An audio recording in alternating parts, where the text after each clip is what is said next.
Hello everyone, आज है 16 अगस्त और आज इस वीडियो में हम बात करने जा रहे हैं जियो फाइनेंशियल सर्विस के बारे में। 321 रुपए का शेयर है ये, और देखा जाए तो खुलते ही इसने गिरावट आज भी दिखाई है, लेकिन फिर भी आधे % की तेजी है। पिछले एक महीने का ग्राफ देखो तो यहाँ पर तकरीबन 6.5% का डिक्लाइन है। लगातार गिरा था, एक दिन की तेजी आई थी, वापस से गिरावट यहाँ पर देखने को मिल रही है। बात करेंगे इस कंपनी के बारे में क्योंकि देखो बहुत सारी चीज़ें यहाँ पर आने वाली है और उन सारी चीज़ों के बारे में हम डिस्कस करेंगे। लेकिन उससे पहले अगर आपने अभी तक चैनल को सब्सक्राइब नहीं किया है तो प्लीज़ अभी इसे सब्सक्राइब कर लीजिए, क्योंकि आगे भी बहुत सारे वीडियोस हैं जो आपको काफ़ी ज़्यादा हेल्प करने वाले हैं। तो यहाँ पर 321 रुपये का शेयर और लगातार एक महीने में गिरावट ज़रूर है, और इवन अगर आप एक साल का ग्राफ देखो तो अब तेज़ी मुश्किल से 30% की रह गई है। बीच में देखा जाए तो ये भैया डबल करा था पैसा इसने, इंट्राडे में तकरीबन 395 रुपये का लेवल छुआ था इसने, और यहाँ पर 202 रुपये के लेवल से भागी थी ये, मतलब जो तेज़ी आई थी ये। बाद में अभी अगर आप देख रहे हो तो लगातार गिरावट चल रही है, मई जून जुलाई लगातार यहाँ पर गिरावट है।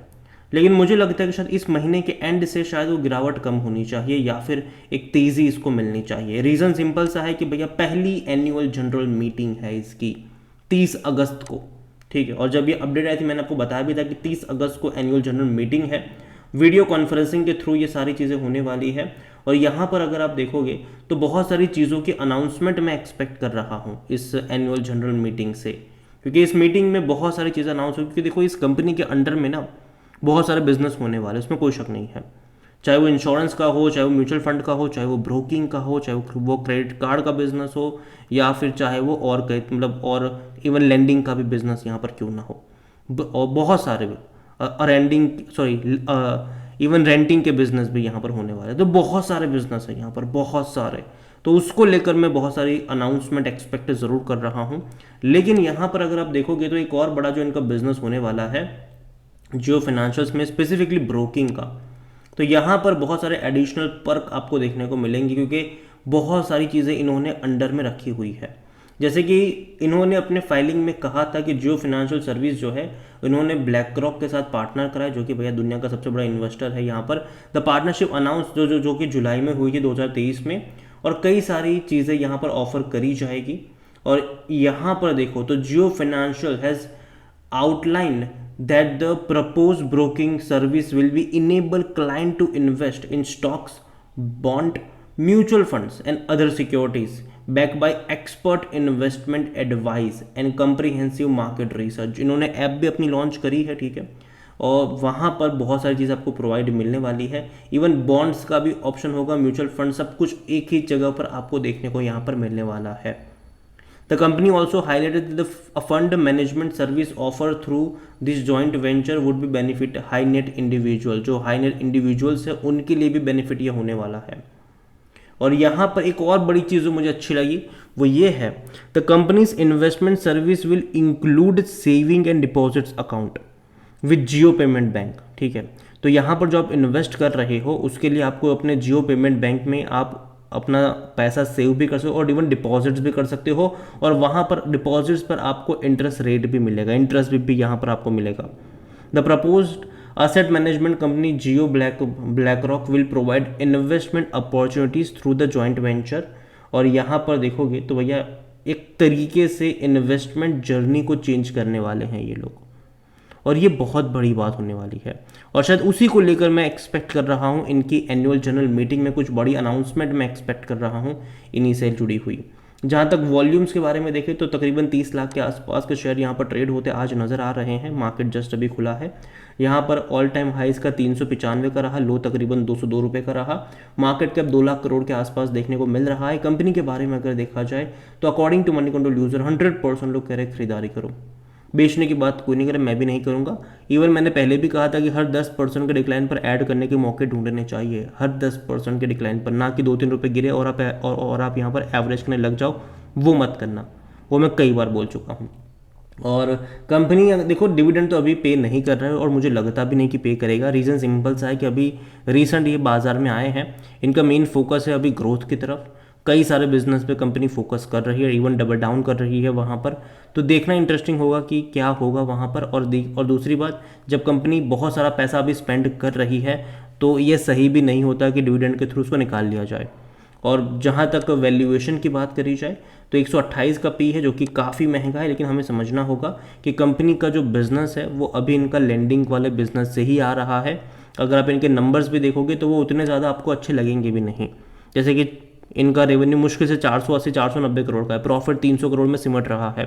इवन कोई ग्रोथ नहीं है पिछले कुछ सालों में इनके रेवेन्यू में भी, इनके इवन प्रॉफिट्स में भी, तो ग्रोथ नहीं है। तो यहाँ पर बाकी बिजनेस जब ओपन अप होंगी, क्योंकि देखो अभी तो इनके बिजनेस ओपन हुए भी नहीं है, चाहे वो इंश्योरेंस का हो, चाहे वो म्यूचुअल फंड का हो, चाहे वो ब्रोकिंग का हो, अभी वो ओपन अप हुए भी नहीं है। जब वो ओपन हो जाएंगे तो यहाँ पर जो रेवेन्यू आप देख रहे हो वो उसमें एक बहुत बड़ी तेज़ी आएगी, पर जो प्रॉफिट देख रहे हो उसमें और बड़ी तेज़ी हमें देखने को मिलेगी। उसके चलते जो पी रेशियो आज आपको महंगा लग रहा है वो कल को आपको सस्ता भी लगेगा, हालांकि वो एडजस्ट होता चला जाएगा, ठीक है। और दूसरी बात यहाँ पर ये भी है कि कंपनी में अगर हम शेयर होल्डिंग को लेकर देखें तो प्रमोटर की होल्डिंग 47.12% है और इंस्टीट्यूशंस लगातार बेच रहा है यहाँ पर, चाहे म्यूचुअल फंड हो, डोमेस्टिक हो या फिर एफ हो। हालांकि फिर भी उनके पास अच्छी खासी क्वांटिटी ज़रूर है, लेकिन लिस्टिंग से लेकर अब तक बहुत सारी क्वांटिटी वो लोग बेच चुके हैं, जो कि काफ़ी बड़ा नेगेटिव साइन है। लेकिन अगेन मैं कहूँगा कि ये एक बड़ी वजह यहाँ पर ये भी है कि जब कंपनी लिस्ट हुई थी तो ऑलरेडी बहुत सारे इंडेक्स का ये पार्ट थी, तो जाहिर सी बात है उनको उन सारे इंडेक्स से हटना था, तो एक सेलिंग प्रेशर आपको देखने को मिलता भी ज़रूर, जो आउटफ्लो आपको देखने को यहाँ पर मिल रहा है वो एक वजह भी है। लेकिन आने वाले टाइम में कंपनी जो है वो कई सारे इंडेक्स का पार्ट बन सकती है। बीच बीच में चर्चा भी हो रही थी कि निफ्टी नेक्स्ट 50 का पार्ट बन सकता है, BSE 100 का पार्ट बन सकता है, मॉर्गन स्टैनली इंडेक्स का पार्ट बन सकता है, तो तेज़ी हमने देखी भी थी वहाँ पर। लेकिन जब पार्ट बन जाएगा वहाँ पर तो कहीं ना कहीं एक इन्फ्लो भी स्टार्ट हो जाएगा, तब हमें इनकी दोबारा से एंट्री भी हम देखेंगे वहाँ पर। तो वो चीज़ यहाँ पर ज़रूर है। ओवरऑल अगर मैं बात करना चाहूँ जियो फिनेंशियल्स को लेकर तो अगेन मैं कहूँगा कि देखो कंपनी ख़राब नहीं है, अच्छी कंपनी है। 30 तारीख को एनुअल जनरल मीटिंग है, बहुत सारी चीज़ें मैं एक्सपेक्ट कर रहा हूँ। और अगर बिज़नेस ओपन अप होते हैं, अगर इनको लाइसेंसेस वगैरह मिल जाते हैं, उसकी कोई खबर आ जाती है, तब तो पूरा खेल ही यहाँ पर पलट जाएगा।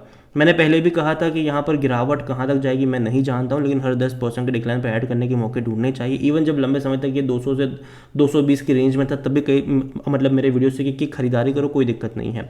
लेकिन जब 300 350 मतलब जब ये 350 से ऊपर गया था तब मैंने कहा था कि यहाँ पर गिरावट कभी भी आएगी, लेकिन आपको हर 10% के डिक्लाइन पर ऐड करने के ही मौके ढूंढने चाहिए। और यहाँ पर तभी एंट्री करो जब आपका नज़रिया कम से कम 4-5 सालों का हो, कि देखो इतने सारे बिजनेस हैं और इतने प्लानिंग के साथ चल रहे हैं और सारे बिजनेस एक दूसरे के साथ कनेक्ट करके चल रहे हैं, उसके चलते आने वाले टाइम में एक बहुत बड़ा इकोसिस्टम अभी मतलब ये जो कंपनी है रिलायंस वो तैयार कर रही है।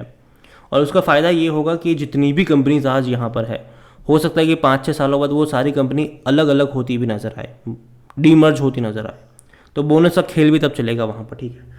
तो यही मैं कहूँगा कि नज़र रखिए इसके ऊपर। लेकिन हाँ, 30 तारीख को मैं कुछ अच्छा एक्सपेक्ट ज़रूर कर रहा हूँ, मैं उम्मीद करता हूँ कि अच्छी चीज़ें यहाँ पर देखने को मिले। और अगेन लॉन्ग टर्म के लिहाज से ही यहाँ पर आइएगा और हर 10% के डिक्लाइन पर ऐड करने के मौके ढूंढने चाहिए। 2-3 रुपये की गिरावट में एवरेज करने मत लग जाइएगा, हर 10% के डिक्लाइन पर धीरे धीरे ऐड करने के मौके ढूंढने चाहिए। और आपका जो नज़रिया है वो 2-3 महीने का नहीं बल्कि कम से कम 3-4 सालों का होना चाहिए, ये मेरा मानना है। अगेन कोई मेरा पर्सनल ओपिनियन है, ये कोई इन्वेस्टमेंट एडवाइस नहीं। वीडियो को यहीं पे एंड करता हूँ, पसंद आया हो तो लाइक करो, शेयर करें, चैनल वगैरह पहली बार है तो प्लीज़ सब्सक्राइब करें। और जियो फिनेंशियल सर्विस के बारे में आप क्या सोचते हैं वो भी आप मुझे कमेंट में लिख के बता सकते हैं। Thank you.